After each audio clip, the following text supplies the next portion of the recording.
qui me donne cette opportunité aujourd'hui de me tenir devant vous. Que mon Dieu vous bénisse abondamment.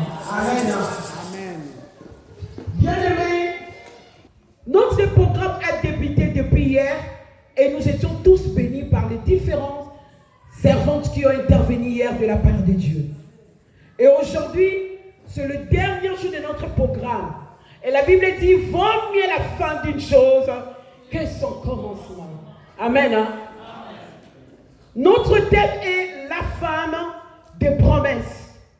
Mais avant que je puisse entrer dans notre sujet, j'aimerais d'abord parler de la femme. Amen. Hein? Parce que plusieurs femmes célèbrent la journée internationale de la femme sans pourtant savoir qui elles sont. Plusieurs femmes disent, oui, c'est le mois de la femme. Elles font de fêtes, mais sans pourtant savoir leur valeur.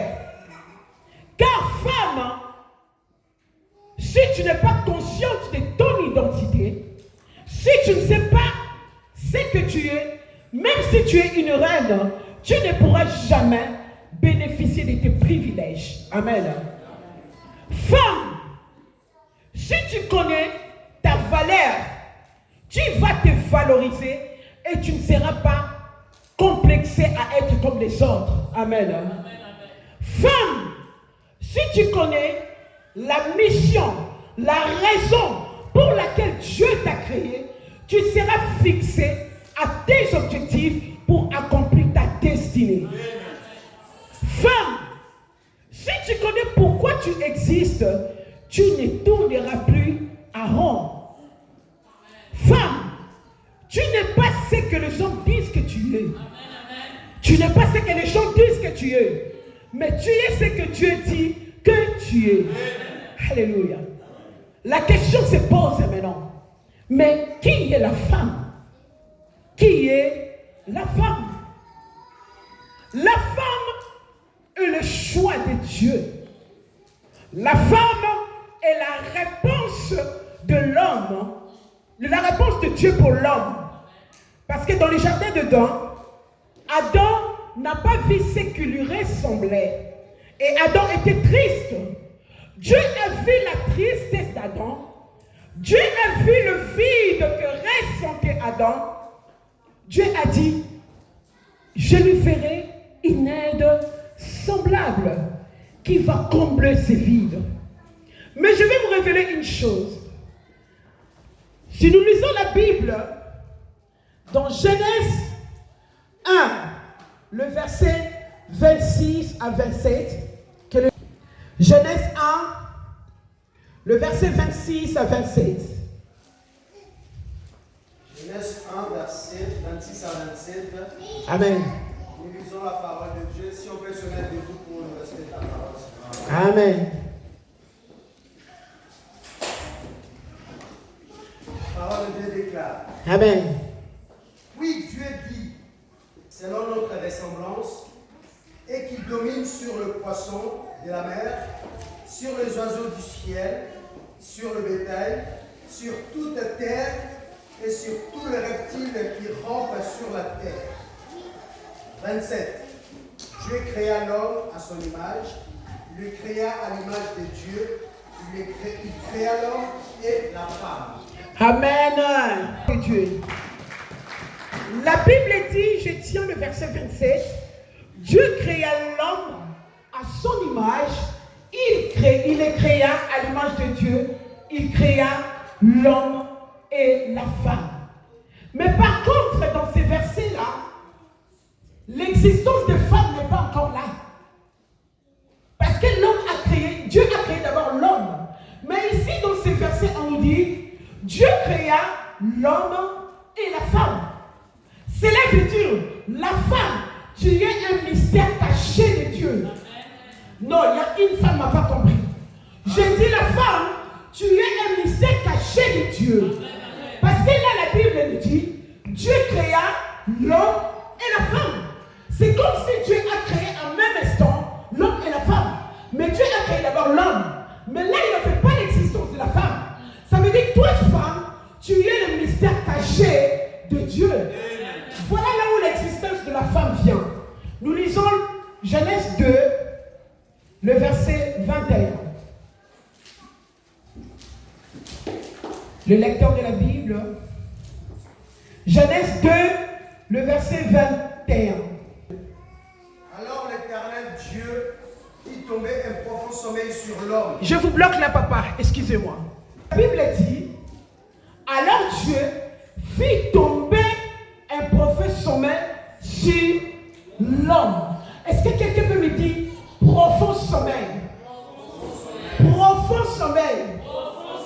Bien aimé, vous savez, aujourd'hui les gens disent, les femmes sont compliquées. On ne comprend pas la femme. Vous savez pourquoi ils disent ça? Parce que l'homme ne peut pas comprendre la femme. Pour que l'homme comprenne la femme, l'homme doit accepter de tomber dans un profond sommeil. Parce que c'est dans le profond sommeil que se cache le mystère de la femme. C'est dans le profond sommeil que se cache la révélation de la femme.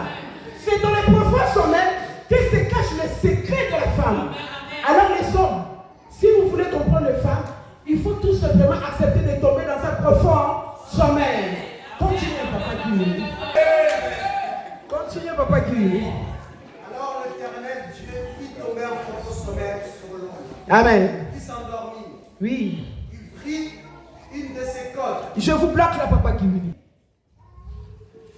Il prit l'une de ses côtes. Alléluia. Amen.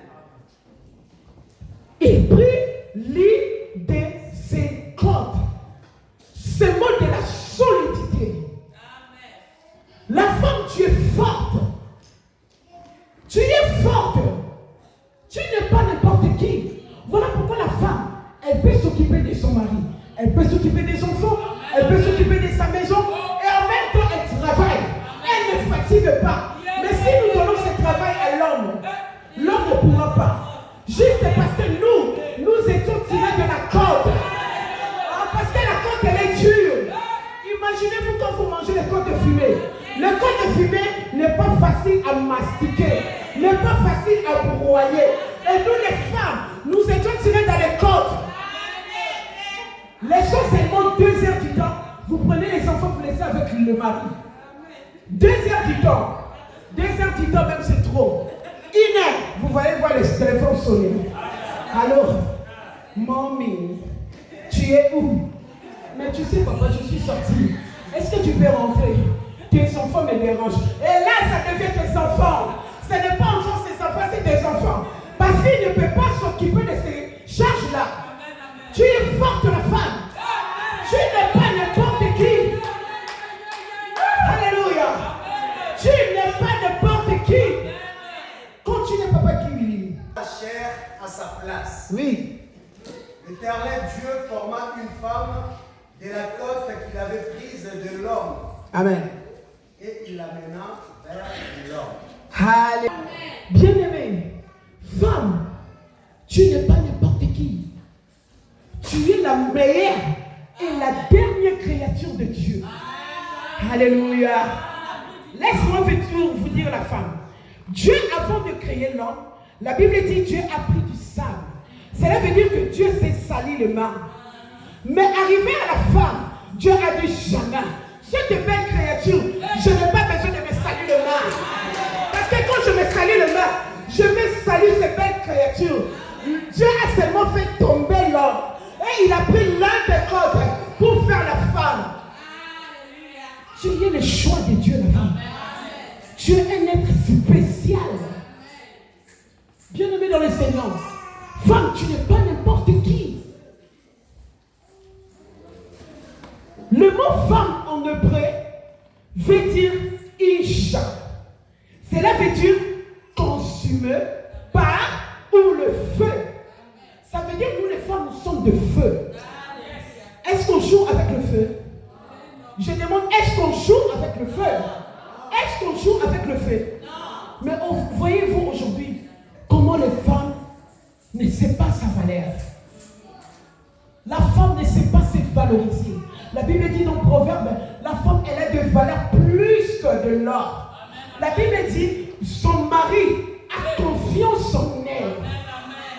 Mais aujourd'hui, les femmes, à cause des réseaux sociaux, à cause de vie, la femme s'exhibe. À cause des réseaux sociaux, la femme, appelée une femme mariée, elle s'assoit pour dire, oui, j'ai trompé mon mari.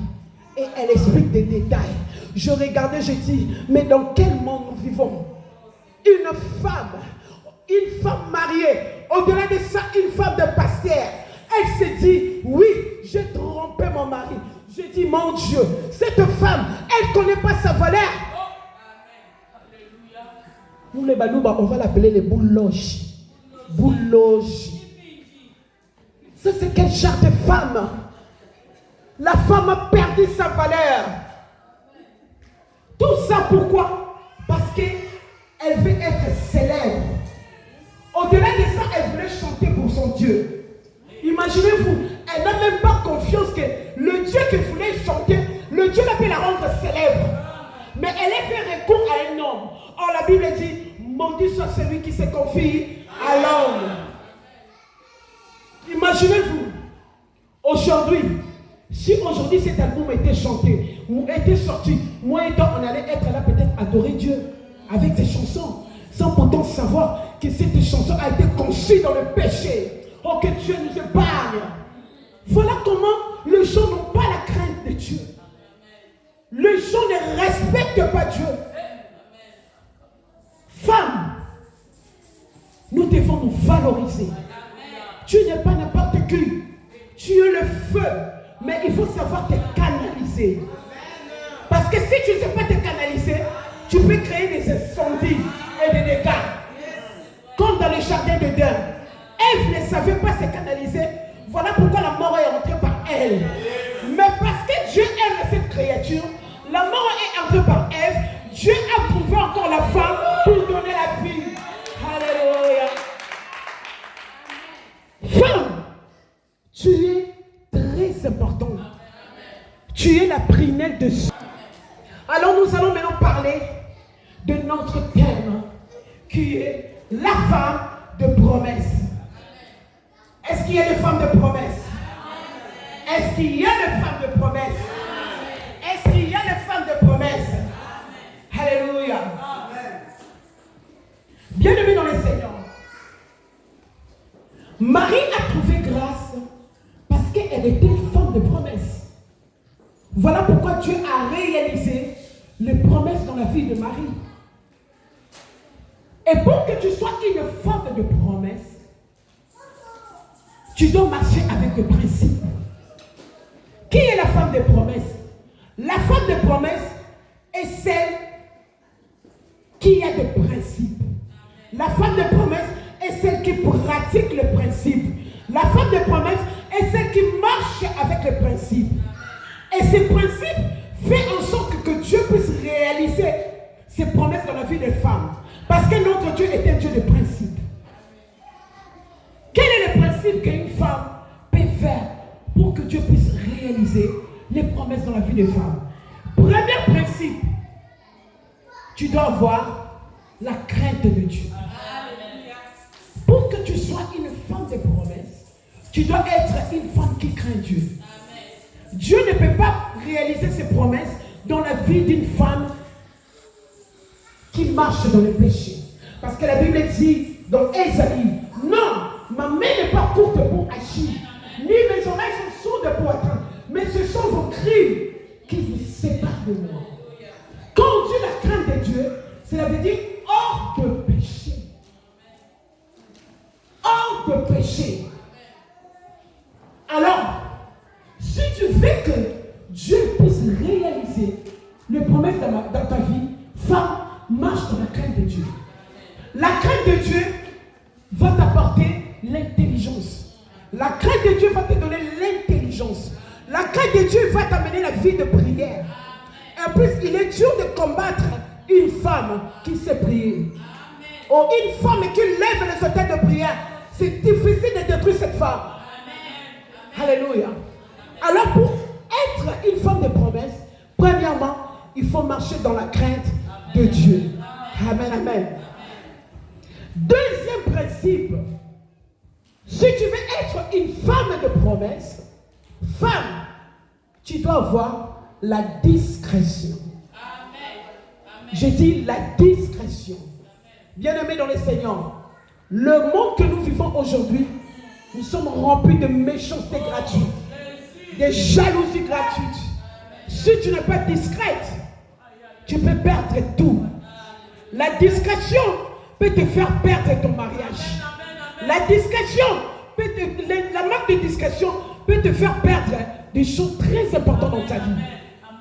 Bien-aimés dans le Seigneur, dans la Bible, il y a une femme qui est dotée d'une grande discrétion. C'était Esther. Vous imaginez, elle était juive. Esther a caché ses origines.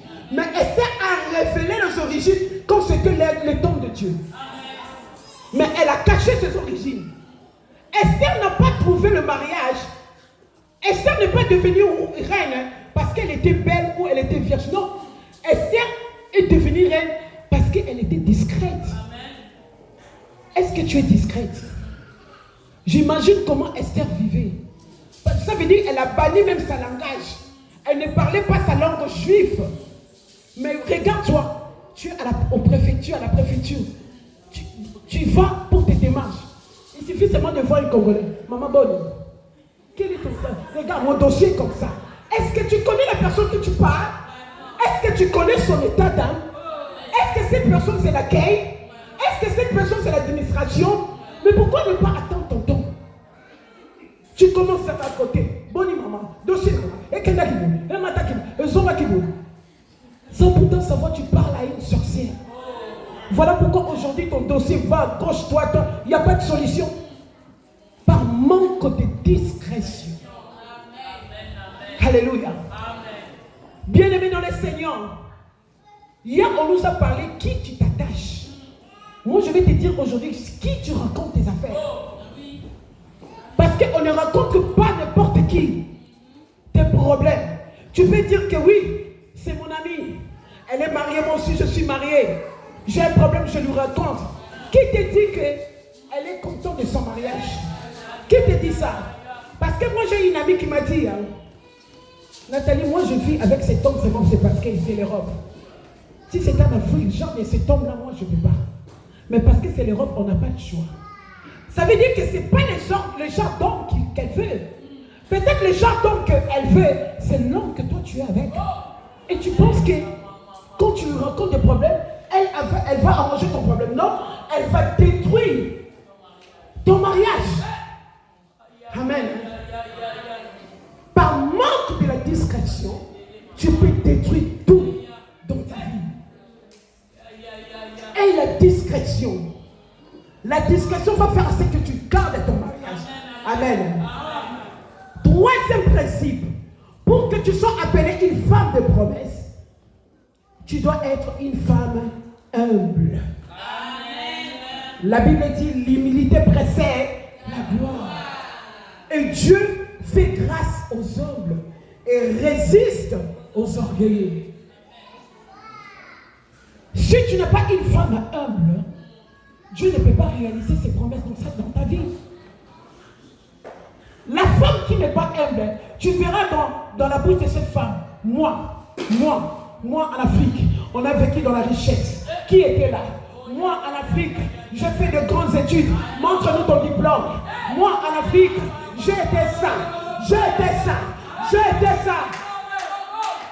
Femmes sont humbles. Les hommes d'aujourd'hui cherchent des femmes humbles. Voilà pourquoi tu ne te maries pas aujourd'hui, parce que tu n'es pas humble. L'humilité, c'est aussi preuve de la soumission.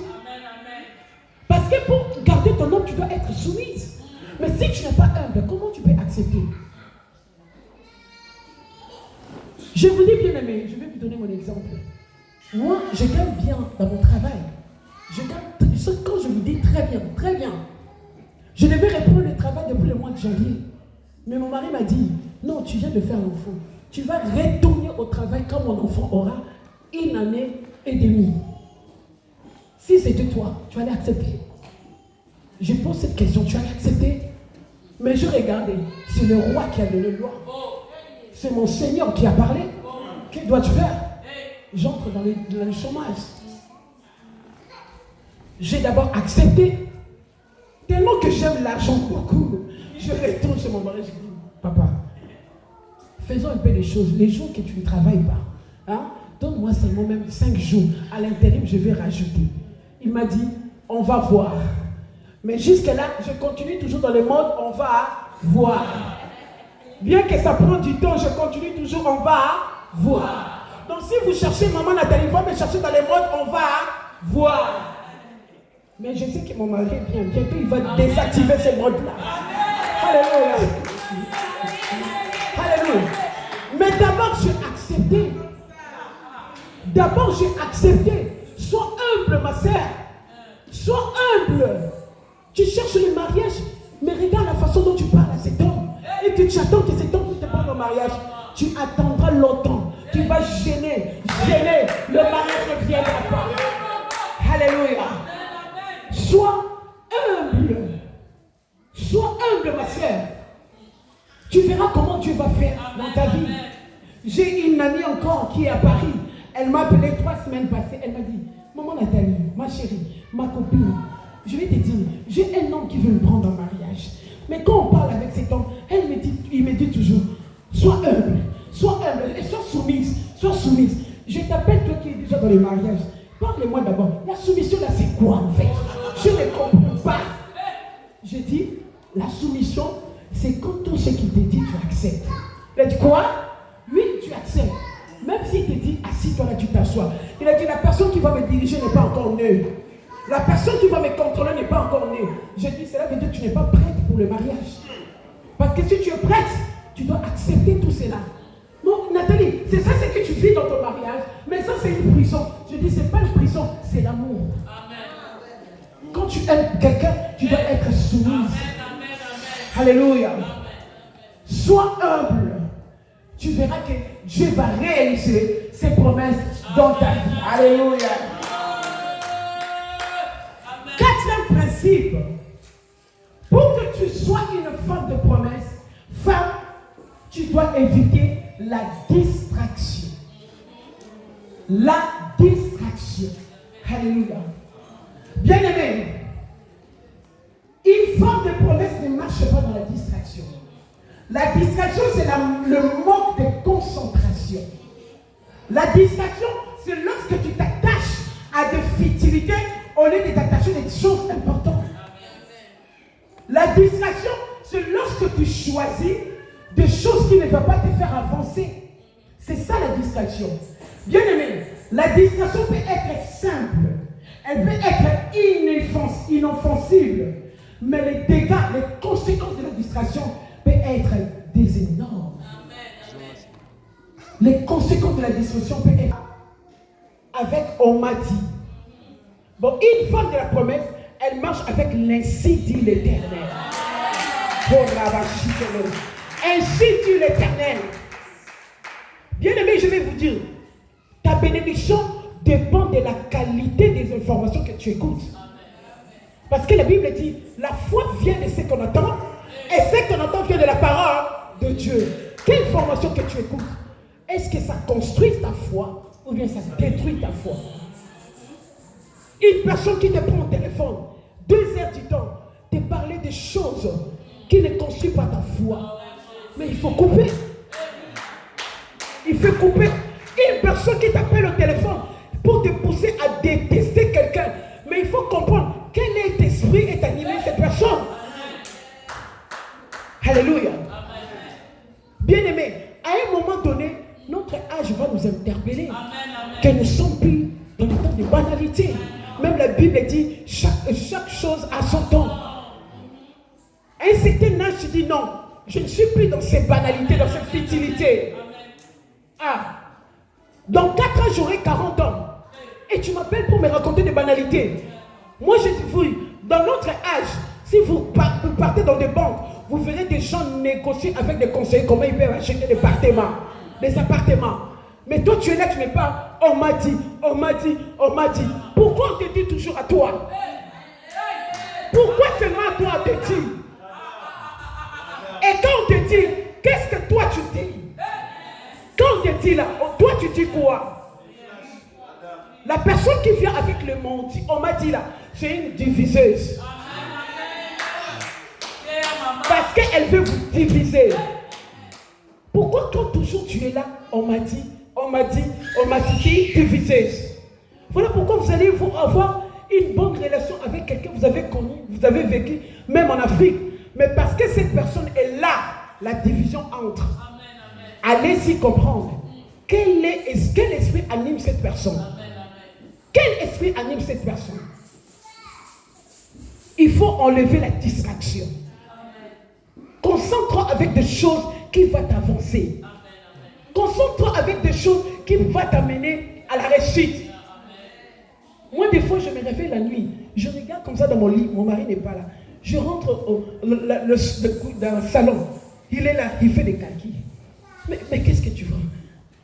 Papa, maman, j'ai besoin de 500 000 euros. Je dis, mais toi, avec des chiffres là, je ne comprends pas. Mais tu sais quel genre de chiffres comme ça? Tu n'as pas la foi. Quitte là. Je sais ce que je fais. Il est concentré à atteindre le but. Même s'il n'a pas ça, mais il a la foi que je vais faire ça. Et quand il fait des choses, quand il est concentré avec, il ne blague pas avec l'argent. Quand il est concentré avec les chiffres, ne viens même pas parce qu'il ne va même pas t'écouter. Mais toi, tu es là à écouter des choses pendant que des jeunes filles comme toi, ils voient des conseillers, ils font des grands shows, ils font du business, ils vont de Dubaï, ils vont de Chine. Et toi, tu es là, mais dis ça avec Omati. Si quelqu'un t'appelle Omati, demande à cette maman, tu as quel âge? Oui? Tu as quel âge, maman? Maman, tu as quel âge? Combien d'années tu as fait ici en Europe? Qu'est-ce que tu as fait en Europe? Qu'est-ce que tu as construit? On m'a dit. Regarde bien la vie de cette personne qui amène, on m'a dit. Il mène une vie médiocre. Et elle va t'entraîner dans cette chemin de on m'a dit. Je prie que ce genre de personnes s'éloignent dans ta vie au nom de Jésus. Au nom de Jésus. Éloigne ces gens-là. Au nom de Jésus. Éloigne la distraction dans ta vie. Tu verras que Dieu va te bénir. Et le dernier principe, pour être une femme de promesse, bien-aimée, tu dois être une femme travailleuse. Je dis bien travailleuse. La Bible dit dans Proverbe 23, n'aie pas le sommeil de peur que tu deviennes pauvre. Qui veut être pauvre ici? Je demande qui veut être pauvre? Mais cela veut dire Dieu nous déduit de ne pas dormir. Femme, tu dois travailler. Le monde d'aujourd'hui, le monde est des femmes indépendantes. On n'est plus dans les temps anciens. Achète-moi les crèmes, achète-moi les chaussures, achète-moi les cabelles, achète-moi le... Oh non! Dieu, on n'est plus dans ces temps-là. On n'est plus dans ces temps-là. Travaille, bien-aimé. Peu importe quel travail. Travaille. Il n'y a pas de sous-métier. Travaille, maman. Peut-être dans le travail, là, tu vas rencontrer ta bénédiction. Je vous raconte une femme qui a rencontré son bonheur dans le travail. Ruth. La Bible dit, Ruth travaillait dans le champ de Boaz. Ruth ramassait des fleurs. Et en ramassant les fleurs, il a rencontré le chef de champ. Ruth, elle est devenue la femme de Boaz. Pourquoi? Parce qu'elle est partie travailler. Mais toi, tu restes à la maison, tu pries. Dieu, donne-moi les maris. Tu attends, Dieu envoie les maris dans ta maison. Tu attendras. Tu attendras. Il ne viendra pas. Va travailler. Si tu as une amie qui te décourage de travailler, évite cette amie. Parce qu'il y a d'autres amis qui te découragent de travailler. Moi, je connais une fille qui me disait, moi j'ai un CDI à la maison. Oh, ça c'est l'esprit de pauvreté. Je rejette cet esprit au nom de Jésus. Elle veut te décourager parce que tu travailles. Oh, moi, mon mari me donne tout. Je n'ai pas besoin de travailler. C'est faux. Nous connaissons tous les salaires en Europe. Tu ne peux pas me mentir. Combien il va te donner et combien ça va rester. Va travailler, maman, arrêtez de me distraire. Va travailler. Alléluia. Travailler. Tu vas rencontrer ton bonheur dans le travail. Je vais finir avec cette histoire. J'ai une amie à moi. On a vécu avec elle au Sénégal. Elle est ici, elle était avec moi à Lyon et après elle est partie à Paris.